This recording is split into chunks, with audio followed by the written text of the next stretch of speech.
दोस्तों ये वीडियो उन लोगों के लिए बहुत ही महत्वपूर्ण होने वाली है जिन्होंने हाल ही में किराना की दुकान किया है या फिर किराना की दुकान करने के लिए सोच रहे हैं। दोस्तों किराना का बिजनेस एक ऐसा बिजनेस है जिसको कि आप घर पर रहकर ही आसानी से शुरू कर सकते हैं। बस आपको कुछ छोटी छोटी लेकिन महत्वपूर्ण बातों का ध्यान रखना होगा, क्योंकि आपने भी देखा होगा कि बहुत सारी किराना की दुकानें खुलती हैं लेकिन 4 महीने 6 महीने या 1 साल जाते जाते वो दुकानें आखिरकार बंद हो जाती हैं। अब दुकान बंद हो जाने का कुछ न कुछ रीज़न तो होगा ही ना। तो दोस्तों आज की वीडियो में इसी टॉपिक पर बात करेंगे कि वो दुकानदार आखिर ऐसी क्या गलतियां करते हैं जिससे कि वो दुकानदार अपनी दुकान को लंबे समय तक नहीं चला पाते।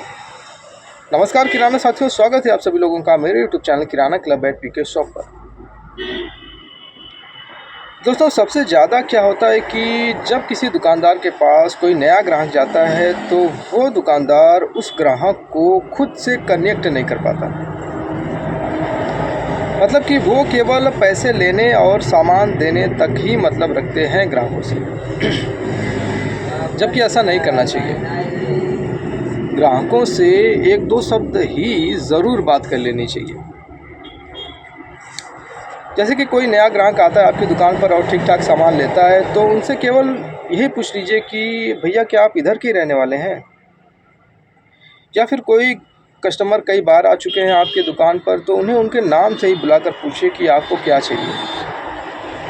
या फिर उम्र में बड़े या छोटे हैं तो उन्हें उसी तरह से चाचा या आंटी कहकर ही पूछिए कि प्यार से कि आपको क्या चाहिए।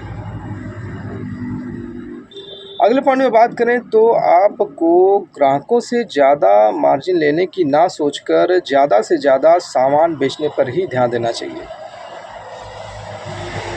क्योंकि जब आप अपना सामान कम मार्जिन लेकर बेचते हैं तो कस्टमर बार बार आपकी ही दुकान पर आना चाहते हैं, और जब एक कस्टमर हर बार आपकी ही दुकान पर आकर सामान लेंगे तो ऑटोमेटिकली आपकी सेल बढ़ने लगेगी, और जब सेल बढ़ेगी तो भले ही आप कम मार्जिन लें तब भी आपका प्रॉफिट ज़्यादा ही रहेगा। अब दुकानदारों के लिए ध्यान देने वाली बात यह है कि जब आप अपना किराने का सामान कम मार्जिन लेकर बेच रहे हैं तो आपको उस मार्जिन को कवर करने के लिए अपनी किराना की दुकान में कुछ ऐसे प्रोडक्ट को शामिल करना चाहिए जिसमें कि हाई मार्जिन मिलता है। अगर मैं अपनी दुकान आपको दिखाऊं तो देखिए, मैंने अपनी किराना की दुकान में स्टेशनरी, कॉस्मेटिक और खिलौने, गिफ्ट आइटम, जनरल स्टोर, सारे वैरायटी के सामान को मिक्स किया है। और इन सभी आइटम को जो कि किराने के अलावा मैंने अपनी दुकान में ऐड किया है, उन सभी को मैं इस तरह से रखता हूँ दुकान में ताकि वो पहली नज़र में ग्राहकों को आसानी से दिख जाए, ताकि कस्टमर उसको ख़रीदने की सोच ले। और इस तरह से मैं अपने दुकान में किराने के आइटम पर कम मार्जिन लेने के बाद भी प्रॉफिट को मेंटेन रखता हूँ। दोस्तों अगले पॉइंट में बात करें तो दुकानदारी में एक बड़ी समस्या आती है उधारी देने का। अगर आप किराना दुकानदार हैं तो आप चाहें या ना चाहें आपको अपनी दुकान में ग्राहकों को उधार देना ही पड़ेगा। अब अगर आपने गलत हाथ में उधार दे दिया तब भी आपको प्रॉब्लम है, उधार नहीं दिया तब भी आपको प्रॉब्लम है। तो दोस्तों इससे निपटने के लिए आपको अपने सभी ग्राहकों का एक उधारी लिमिट ज़रूर सेट करना चाहिए। दोस्तों मैंने उधारी लिमिट पर एक डिटेल वीडियो बनाई है, आप जाके उसको मेरे चैनल पर देख सकते हैं, आपको ज़रूर फ़ायदा होगा।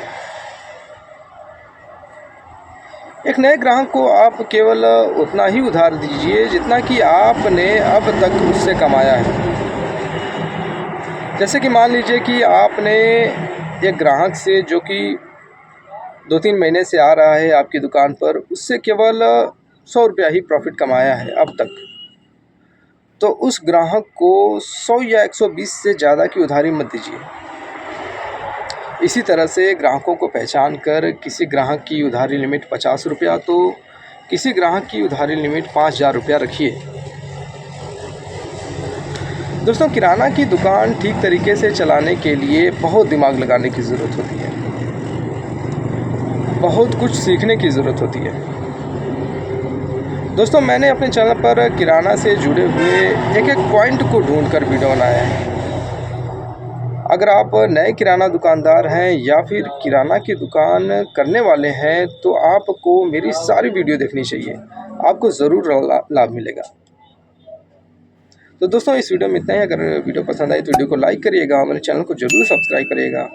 धन्यवाद।